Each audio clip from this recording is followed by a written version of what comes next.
She is not flirting with her hands, she is flirting with her questions. If you are over 45 or 60 plus, you have probably missed more invitations than you know. A woman smiles, leans in, and asks something that sounds harmless. How old are you? Why are you not married? Do you date younger women? You answer politely, maybe even try to explain yourself, and the spark quietly dies. It was not a survey, and because you did not recognize it, the door closed. Here is the shift. These questions are not about facts. They are about frame. She is feeling for your center. Is your age a badge or a burden? Are you choosing your life or apologizing for it? Do you lead with presence or performance? In this video, I will decode the 10 most common probes women use with older men and show you exactly how to respond with calm wit and masculine restraint. No scripts, just a stoic way to pause, hold eye contact, and answer in a way that lifts desire instead of lowering it. Now you will learn the one sentence that flips guilt into gravity, how to keep mystery without playing games, and how to turn casual small talk into a slow burn she feels in her chest. Take a breath, listen closely. Let's get into it. Number 1. The question behind, how old are you? When a woman asks, how old are you, she's rarely interested in the number. What she's really asking is, how comfortable are you with yourself? That question isn't about time, it's about presence. She's not measuring your age, she's measuring your energy. Think about it. When a younger woman asks that, it's not curiosity, it's a test. She wants to know if you carry your years with confidence or insecurity. Most men fail this test instantly. They joke old enough to be your dad or laugh awkwardly trying to dodge the topic. But every time you make fun of your age, you tell her one thing: you see it as a weakness. Let's take Mark, 58, from Florida. Divorced, still in good shape, but he's got that nervous laugh when women bring up age. He was chatting with Julia, 41, a Pilates instructor. She asked, how old are you really? He chuckled. Too old for you, I guess. She smiled politely, but emotionally she checked out. Because what she heard wasn't confidence. She heard hesitation. Now imagine if Mark had simply paused, smiled, and said, old enough to know what matters. That's it. No self-defense, no apology. That calm tone changes everything. It says, I'm not chasing youth, I embody maturity. Here's the thing most men forget. Attraction isn't about competing with younger guys. It's about embodying what younger guys can't: fake steadiness, experience, emotional gravity. When you treat your age like an asset, she feels it as one. Women don't crave youth, they crave vitality. And vitality has nothing to do with numbers. It's the way you move, the way you speak, the way you hold eye contact without shrinking. You don't try to appear younger, you make being your age look good. A Stoic mindset helps you master this instantly. Marcus Aurelius once wrote, it is not death that a man should fear, but never beginning to live. Think about that in the context of aging. Most men fear getting older because they see it as decline. But Stoicism reminds you, your value increases when your self-awareness deepens. Every year adds clarity, discipline, and emotional control if you let it. So when she asks, how old are you? She's giving you a moment to reveal your relationship with yourself.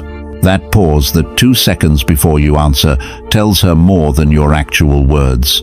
If you flinch, she feels it. If you own it, she leans in.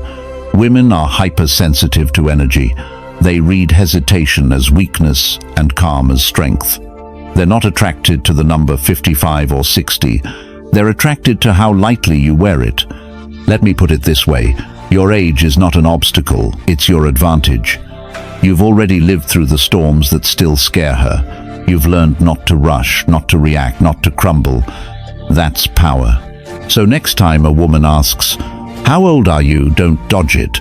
Let a small smile form. Look her in the eye and answer in a way that reveals self-respect, not self-consciousness.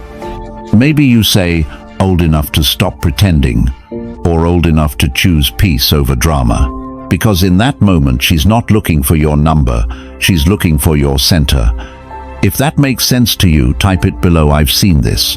Stick with me, because next we're breaking down the second question. Most men fail, the one that sounds harmless but reveals everything about your frame.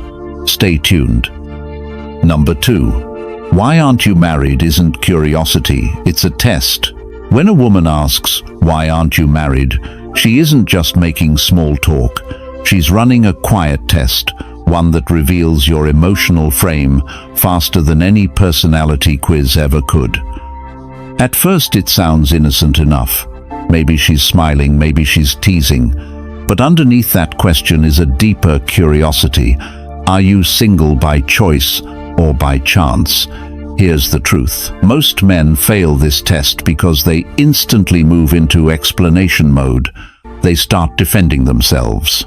"Oh, I was focused on my career," or "I just haven't met the right one." Some even joke to cover the discomfort. "Guess no one could handle me." Every one of those responses communicates the same thing.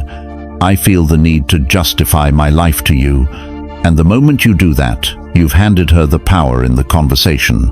Women don't actually care about your marital history, they care about your relationship with independence. They want to feel that you're not lonely, desperate, or searching for validation. They want to sense that you're whole on your own. Because that kind of man, the one who's not chasing, is the one they naturally want to follow. A Stoic man doesn't explain, he simply owns. When she asks, "Why aren't you married?" the most powerful thing you can do is pause, smile slightly, and let the silence breathe before you answer. Then you say something simple, something grounded. "Because peace is better than pretending," or "because I don't commit to what doesn't align." That kind of answer tells her volumes. It says you've made deliberate choices. It says you've lived, learned, and now value peace over performance. It's confidence wrapped in calm. Epictetus wrote, "Freedom is the only worthy goal in life." It is won by disregarding things that lie beyond our control. That quote is the essence of your answer. You're not unmarried because of bad luck or missed chances. You're unmarried because you've learned that freedom, alignment, and authenticity matter more than social approval.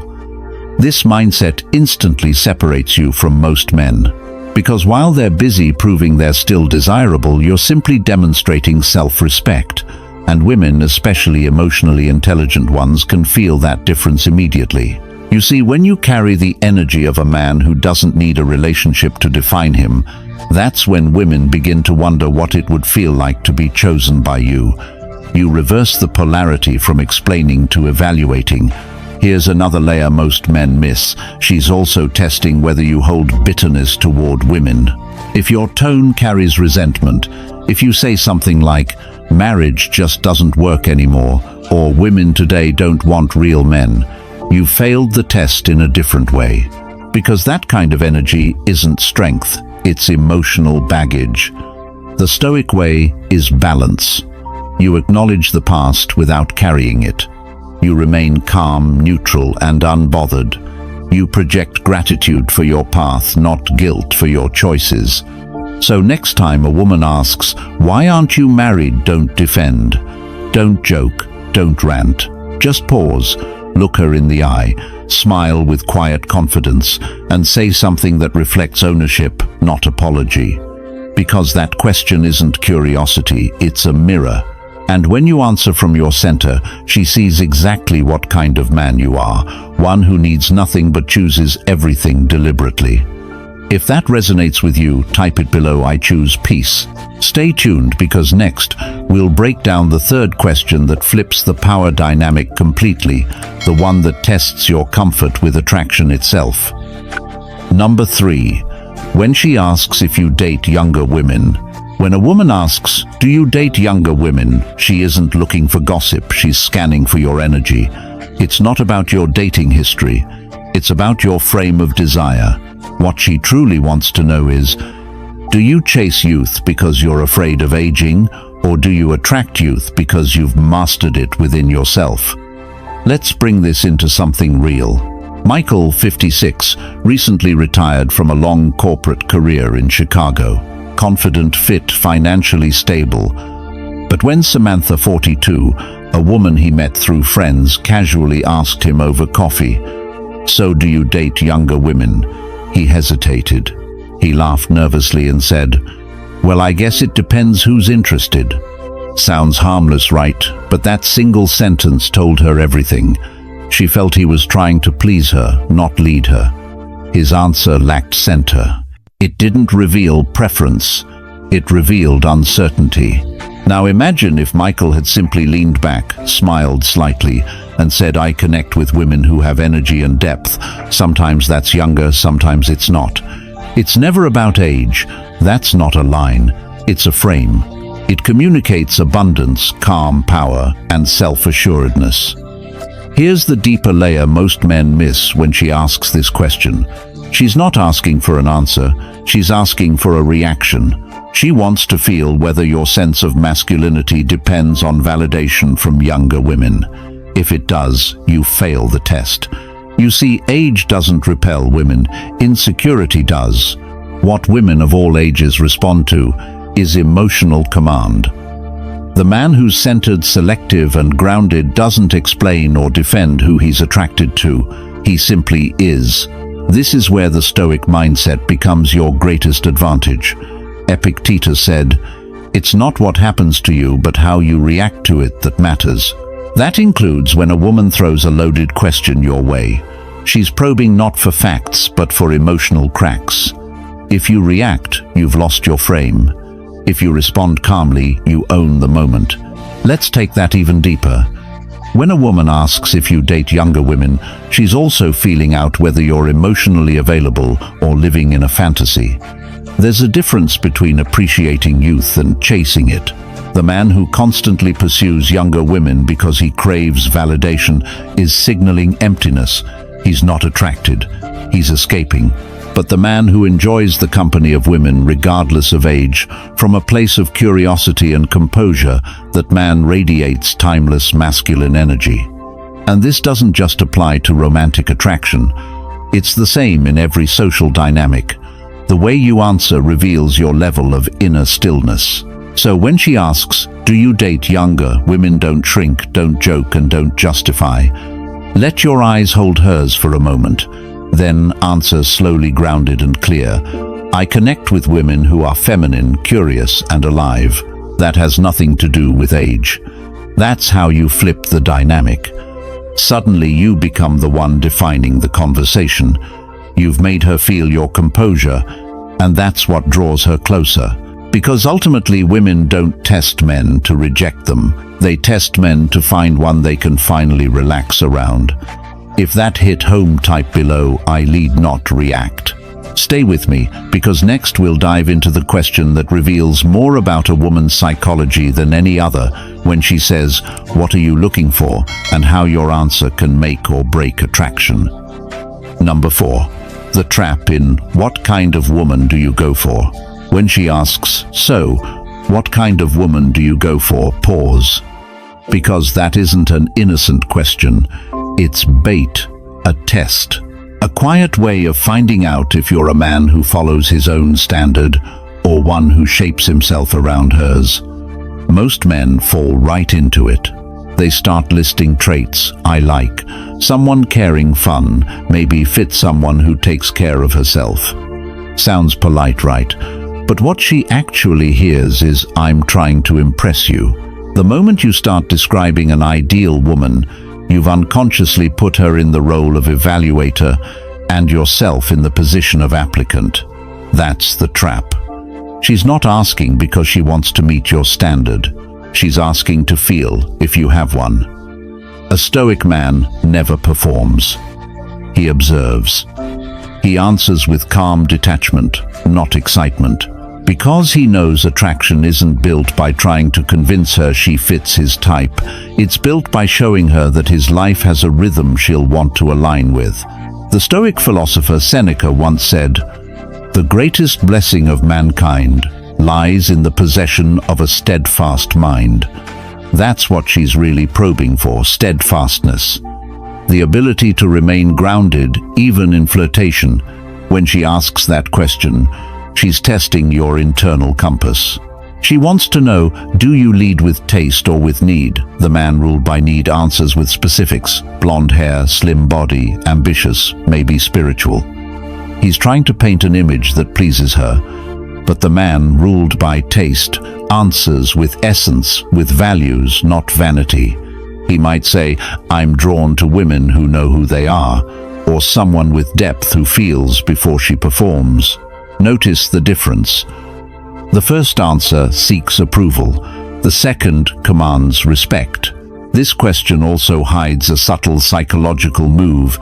It forces men into defining attraction in her terms.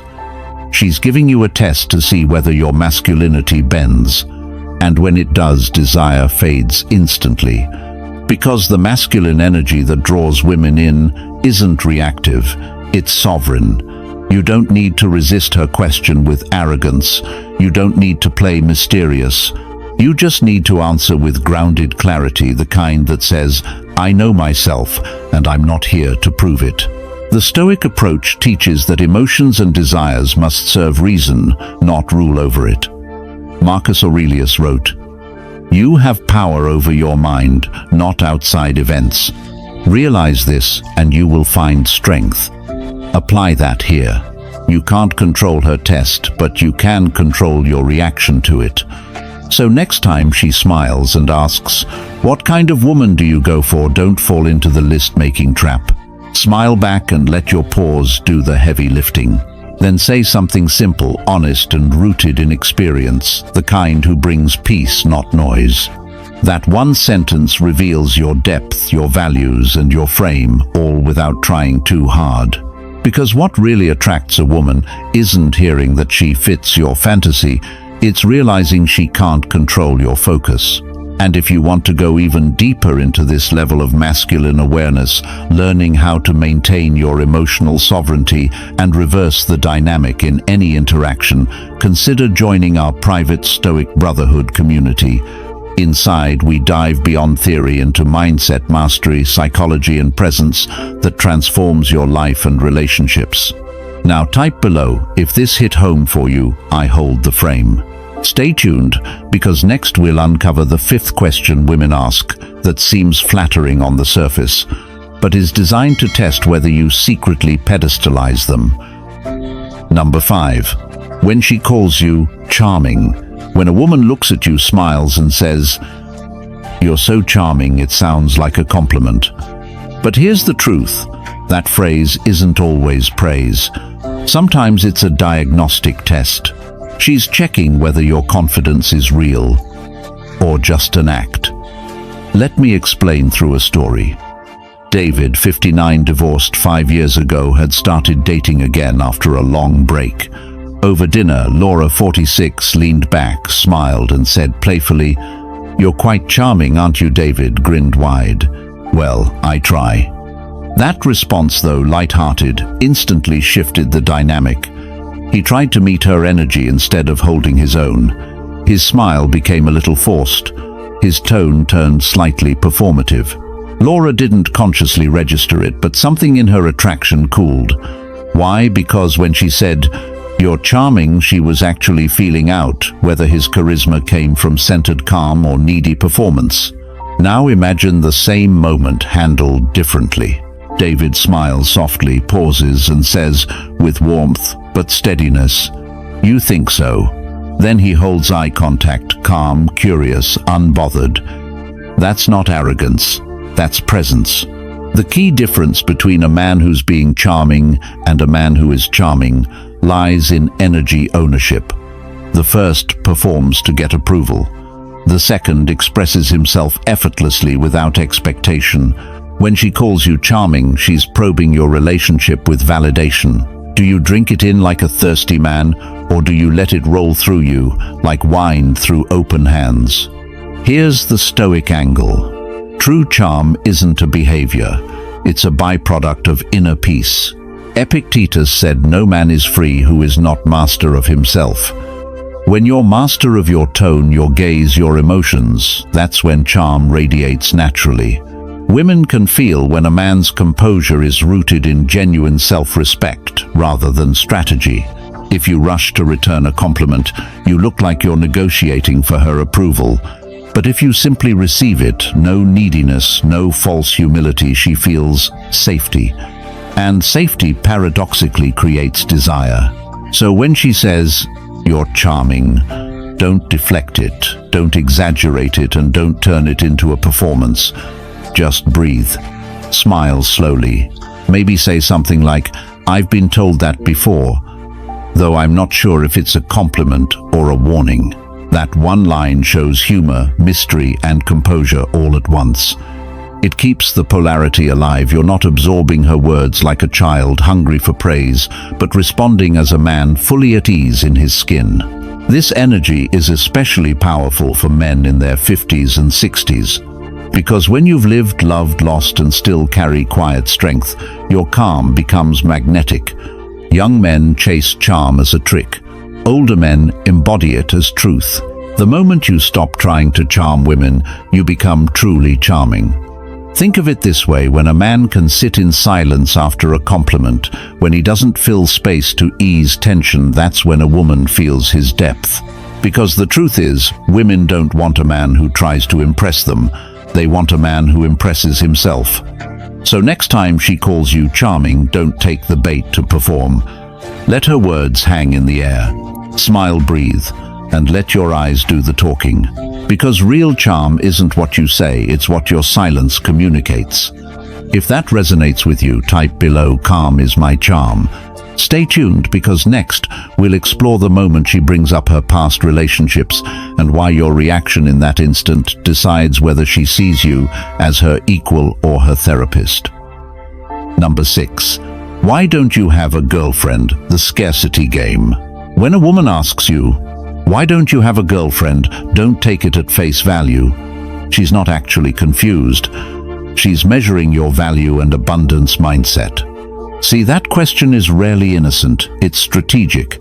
It's a subtle probe to find out whether you're single because you choose to be, or because no one else is choosing you. Most men rush to answer, trying to sound likable or prove they're still wanted.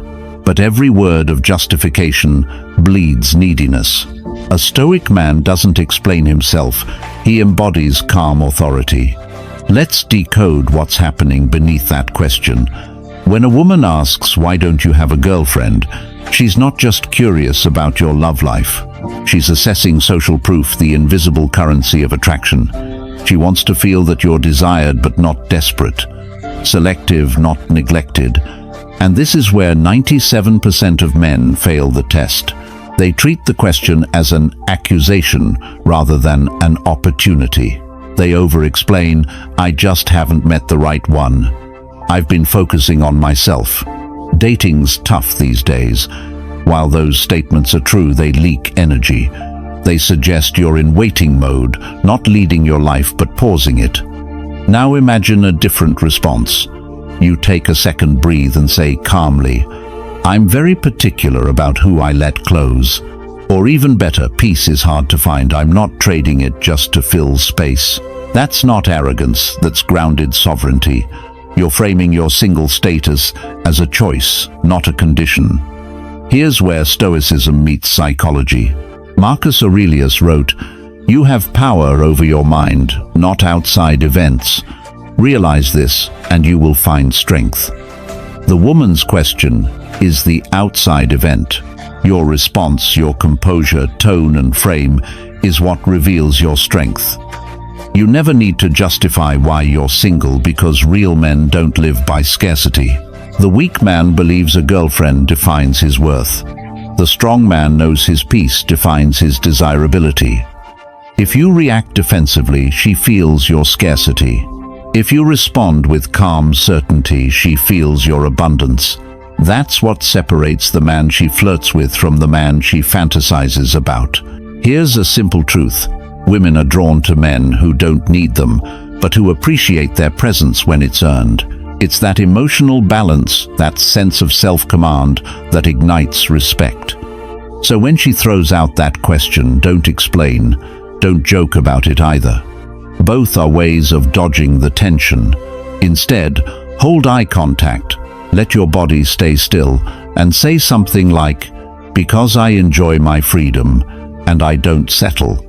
That sentence does more than answer her. It reframes the entire interaction. You've gone from being the guy without a girlfriend to the man who chooses peace over chaos. And that's magnetic. The Stoics believed that tranquility was the foundation of strength, the quiet center from which all confident action arises. When you live by that principle, you stop chasing connection and start drawing it in. So the next time she tests you with, "Why don't you have a girlfriend?" don't defend your solitude. Own it. Because your peace, when truly mastered, becomes the loudest form of attraction there is. If you feel that truth, drop it in the comments. My peace is my power. Stay tuned, because next we'll break down what really happens when she mentions other men in front of you, and how your reaction in that moment defines whether she sees you as competition or command. Number 7. Would you ever date someone like me? When a woman looks you in the eye and asks, "Would you ever date someone like me?" it's not really a question. It's an emotional fishing line. She's not asking for information, she's reading for power. At face value, it sounds playful, maybe even innocent.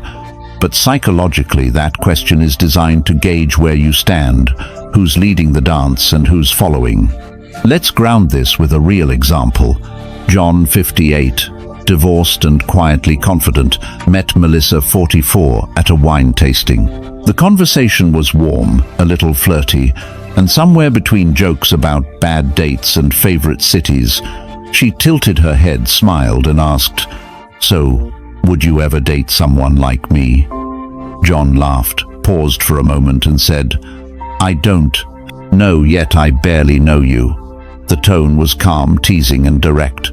No nervous laughter, no quick reassurance. Melissa blinked, smiled, and leaned in just slightly. The polarity shifted. You see, what John did, intentionally or not, was hold the frame. Most men, when asked that question, rush to flatter. "Of course I would. Who wouldn't? You're amazing."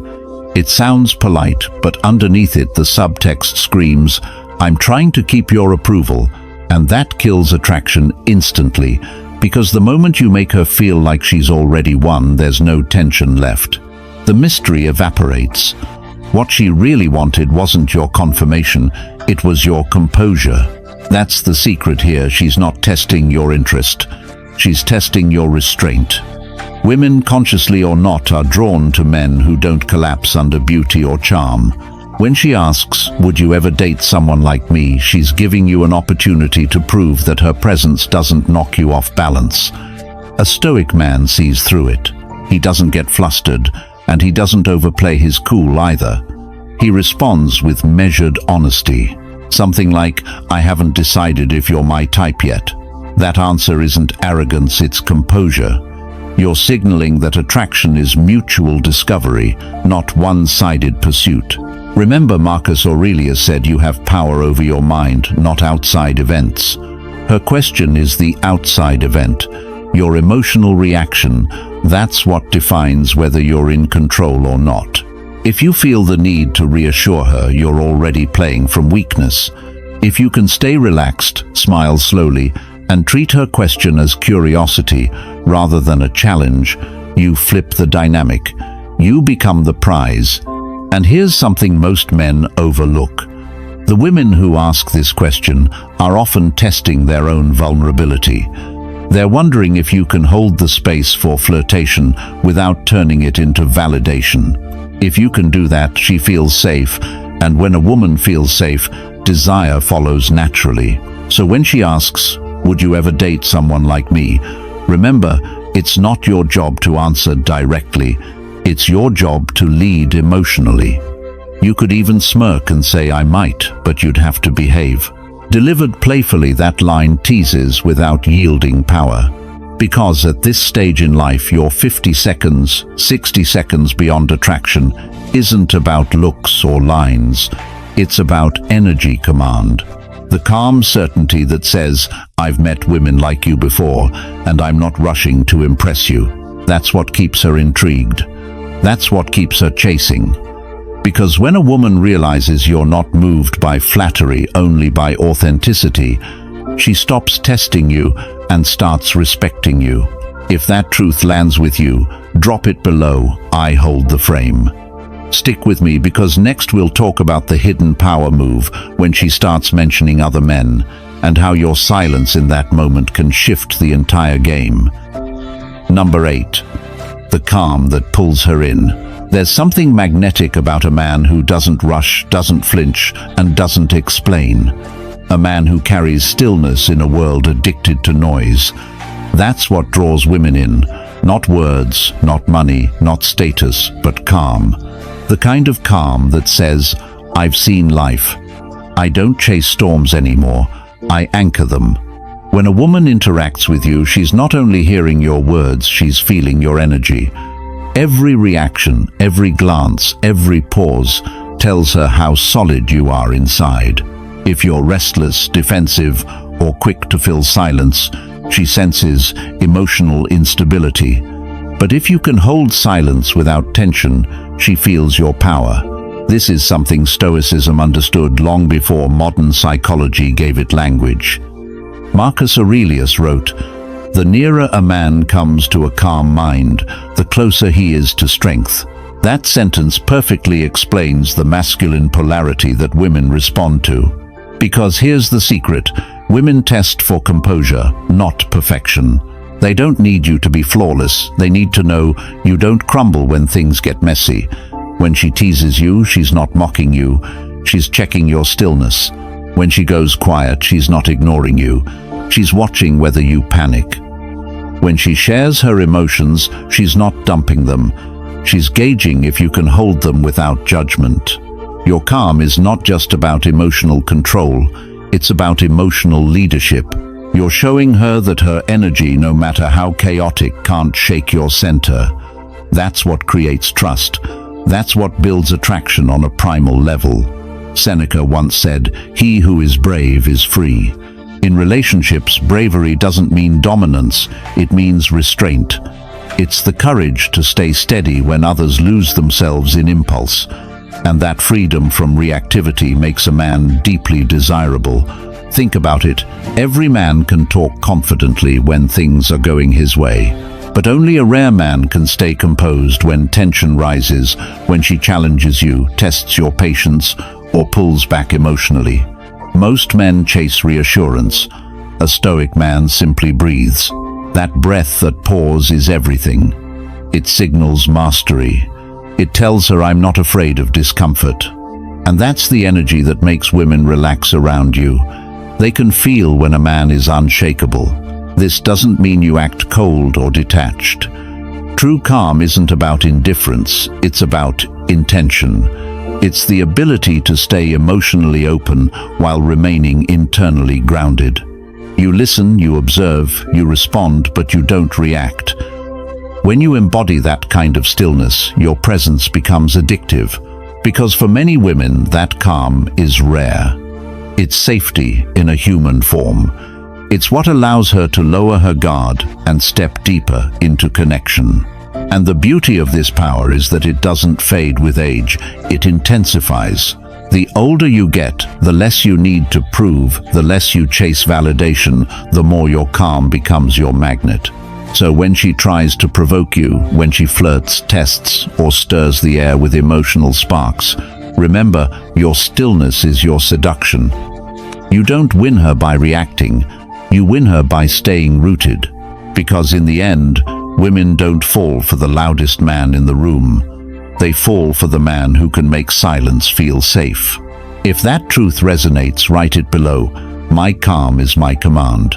Stay with me, because next we'll talk about the unspoken shift that happens when she starts to chase your energy instead of testing it, and how to keep that dynamic alive without saying a single word. Number 9. Do you always listen like this? When a woman pauses mid-conversation, looks at you and softly asks, "Do you always listen like this?" That's not a random comment. It's a signal. a subtle moment of emotional surrender.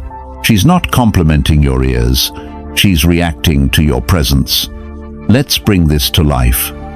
Mark, 62, recently retired from his job as an architect. After decades of problem-solving and planning, he found himself dating again.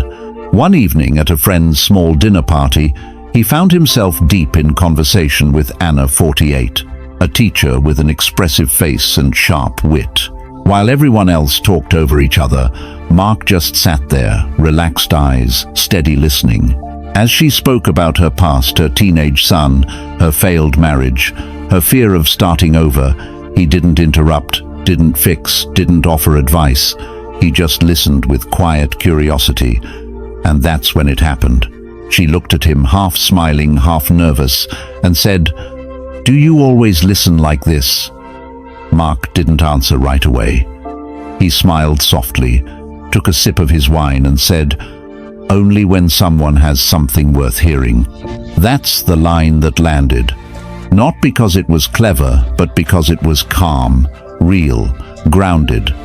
It communicated everything women crave: attention without agenda, presence without pressure. You see, most men listen to respond. Stoic men listen to understand. That difference changes everything. When a woman asks that question, she's not surprised that you're listening, she's surprised that you're actually there. Most men's minds are miles away, waiting for their turn to talk or trying to find the right words to impress. But when you can hold her words like they matter, not because you're trying to get something from her, but because you're genuinely interested, she feels it in her nervous system. Listening, when done right, is not passive, it's masculine containment. It's a quiet kind of dominance.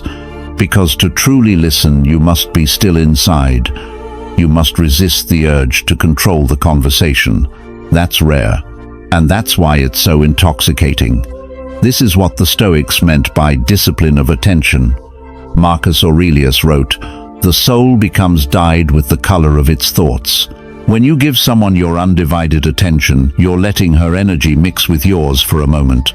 You're saying without words, "You are seen." And that to a woman is magnetic. But here's the catch: your listening must be detached from outcome. You're not trying to make her like you. You're not analyzing her story. You're simply present, letting the silence between words do the work. Women at any age, but especially those past 40, have been talked at their whole lives. They've been explained to, corrected, and advised. What they rarely encounter is a man who listens without trying to fix them, and when they do it, disarms them completely. That's why when she asks, "Do you always listen like this?" you don't downplay it. You don't joke it away. You meet her eyes, hold the moment, and answer with subtle weight, something like, "Only when it feels like someone's telling the truth."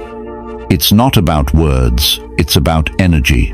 That moment, that eye contact, that stillness builds emotional intimacy faster than hours of conversation ever could. Because here's the truth: women don't fall for the loudest man in the room. They fall for the one who makes them feel heard without a single interruption. So when she asks that question, pause, breathe, and let your calm do the talking. If that resonates, type below, "Presence is power." Stay with me, because next, we'll close this with the most important lesson of all: how your ability to walk away without anger, without explanation, defines every ounce of attraction you'll ever command. Number 10. What are you looking for? The final probe.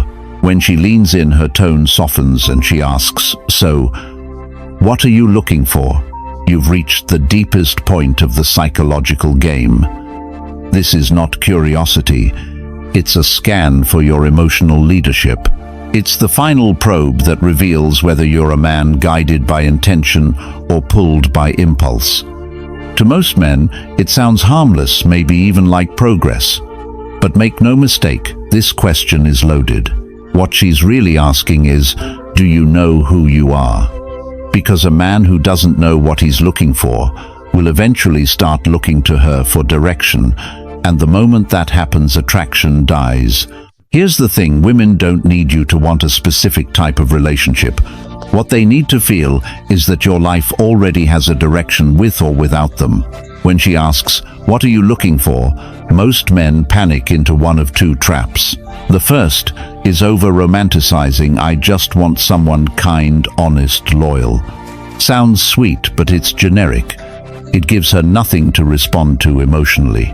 The second trap is defensiveness. Men who say, "I'm not looking for anything serious."